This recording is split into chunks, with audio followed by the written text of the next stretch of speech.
1950 का दौर इजिप्ट के सिनेमा का सुनहरा दौर था।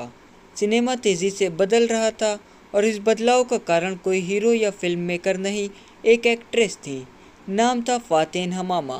फ़ातेन इजिप्ट के सिनेमा का ही नहीं, देश का भी खजाना कही जाती हैं। कम उम्र से फिल्मी सफ़र की शुरुआत करने वाली फ़ातेन को इजिप्ट में वो दर्जा हासिल था कि जब इजिप्ट इंटेलिजेंस के अधिकारियों ने उनसे बदसलूकी की तो उन्होंने देश छोड़ दिया।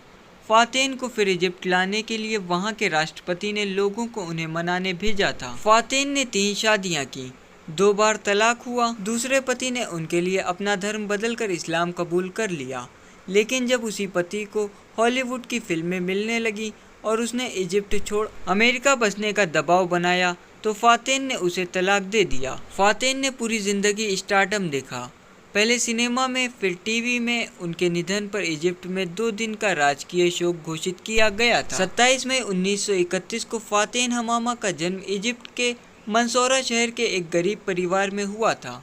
4 भाई बहनों में फ़ातेन दूसरे नंबर पर थी।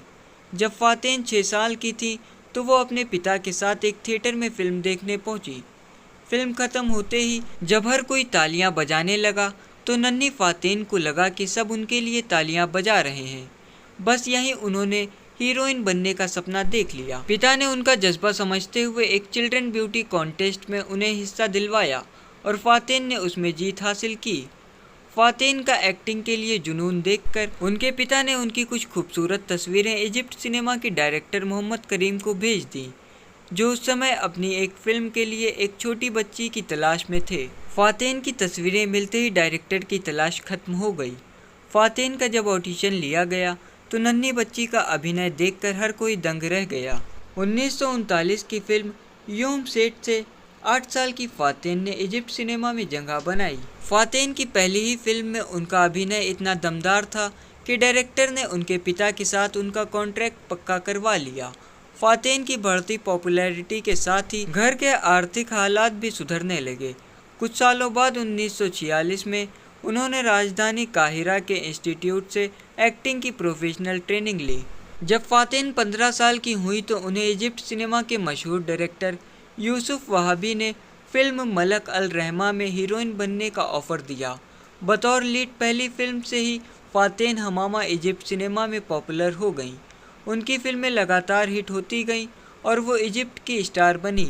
फ़ातेन की ज़्यादातर फिल्मों में उनके किरदार महिलाओं की छवि सुधारने का काम करती थी। वो फिल्मों में सशक्त महिला बनकर महिलाओं को मजबूत बनने की प्रेरणा दिया करती थीं। फिल्म आई वॉन्ट सॉल्यूशन में फ़ातेन ने महिलाओं के लिए तलाक के कानून पर रोशनी डाली। इसमें उन्होंने दिखाया कि कैसे महिलाएं पति से परेशान होकर शरिया कानून के मुताबिक तलाक ले सकती हैं। इसके अलावा उन्होंने फिल्म द ओपन डोर में जेंडर इक्वालिटी पर आवाज़ उठाई।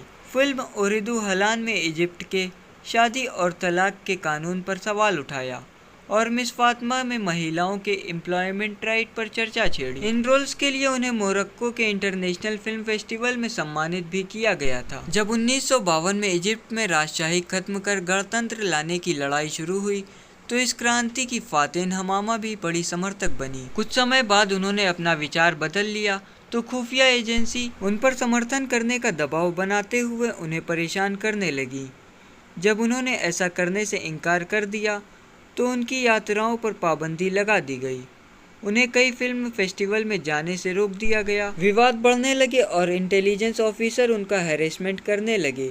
फ़ातेन ने आवाज़ उठाई लेकिन उन्हें किसी की मदद नहीं मिली।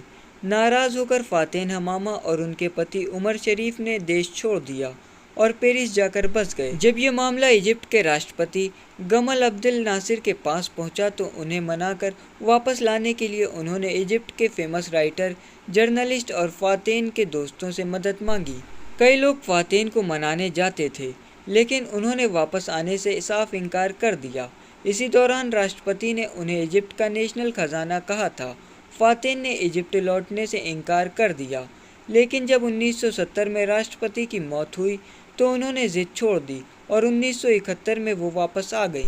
17 जनवरी 2015 को फ़ातेन हमामा की उम्र संबंधी दिक्कतों के चलते मौत हो गई। परिवार ने उनकी मौत का पुख्ता कारण कभी डिस्क्लोज नहीं किया। तत्कालीन राष्ट्रपति अब्दुल फतेह एल सीसी विदेश में थे तो उन्होंने सरकारी अफसरों को फातेन को श्रद्धांजलि देने भेजा।